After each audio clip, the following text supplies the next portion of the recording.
troisième, je suis là. Boum. Et du combat. Voilà.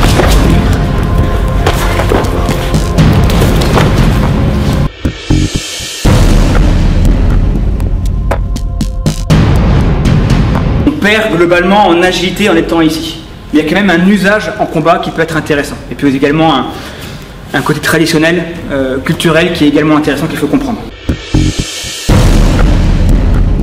Quand tu fais des esquives sur les coups de poing, comme les boxeurs, le pendant avec les pieds, ça sera ça finalement. C'est que je veux en fait reculer ma jambe là, voilà, pour créer une esquive et pour pas être en frontal et pas me prendre le coup directement en frontal en encaissant. Si je me prends un low kick et je suis là, alors là je commence à te sentir. Je peux peut-être en prendre un, mais peut-être pas 2, 3, 4, ça fera mal, d'accord. Et puis si ils aimaient 90, j'aurais une telle masse, ça me ferait très très mal. Du coup là quand il m'attaque, si je peux, vas-y, je sors ici, d'accord. Je me suis juste effacé. Là j'accentue le geste, c'est pédagogique, mais c'est le principe. Si sur du circulaire, j'ai le temps de le voir venir, et ben du coup je pars en linéaire, et ben du coup je regagne ce petit gap de temps. Je suis là. Donc le principe qui est intéressant derrière, vous voyez, c'est que je rebondis. Une fois que je suis arrivé derrière, je peux très bien rebondir. Et ça, c'est lié à quoi? C'est lié à l'arrêt du pied ici, où j'ai un très bon appui sur mon arrêt du pied, et également sur mon pied arrière. Si vous voyez les félins sont sur la pointe du pied pour bondir. Là, derrière, je suis complètement en rebond comme un félin. Et le troisième intérêt de la posture, c'est l'économie de mes moyens, de mes forces. C'est-à-dire que là, il n'y a que mon pied qui bouge. Si je fais vraiment en mode simplifié, vas-y, attaque. Ok, mon buste, il bouge pas, il brille pas. C'est vraiment le squelette le plus furtif. Ok, je suis là. J'efface le minimum. D'accord. Du coup, c'est intéressant. Il n'y a pas de déchets en fait. On peut l'explorer à différentes distances. En Indonésie, souvent on voit dans les vidéos, ils sont hyper bas parce que la végétation elle est basse, elle est dense.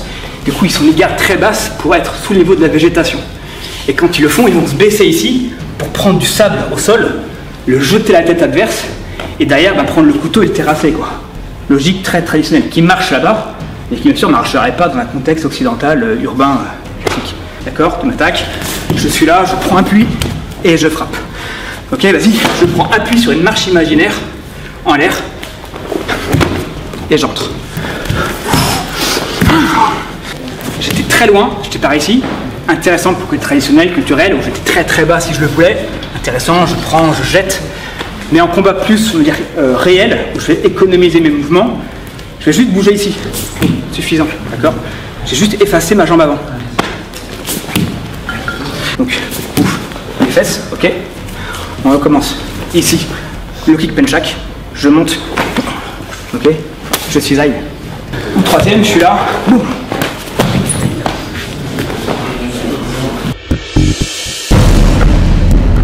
L'autre possibilité, c'est plus de rester sur place. C'est ça. Ok. Je prends appui sur le talon et je pivote. Donc on retrouve mon déplacement. Ok. Le pivot me fait sortir de l'axe. D'accord. Boum. Mon genou était là. Et mécaniquement, mon genou s'est décalé. Quand je suis là, maintenant, possibilité. Ok, j'ai des frappes. Coup de pied génital, coup de pied dans le plexus, coup de pied niveau gorge. Tout ça, ça marche bien. Je suis bien placé. Hein. Quand je suis là, je kick.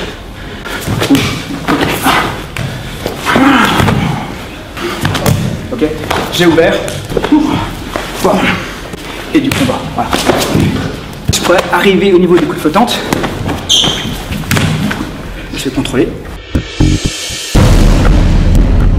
Je l'ai fait vers l'arrière, je l'ai fait en restant sur place, non, je vais le faire en avançant. Pour gagner vraiment encore plus de distance, je vais par ici.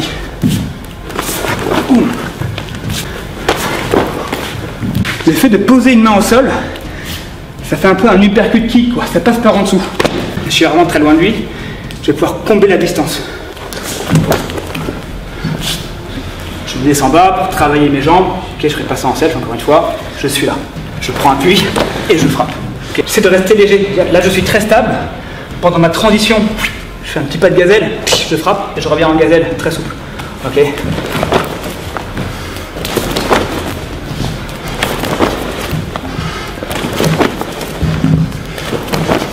Et le fait de poser ma main au sol me donne plus de stabilité et permet de passer également sous la garde adverse. Si la garde est large, hein. Si la garde est fermée, on ne passera pas. Passer du passant à la position de combat. Cette position-là, j'ouvre, le coup de pied, je reviens. Toutes ces positions-là, qui sont intéressantes en frappant en combat, mais qui développent des facultés d'ancrage, agilité, souplesse, utiles pour le combat.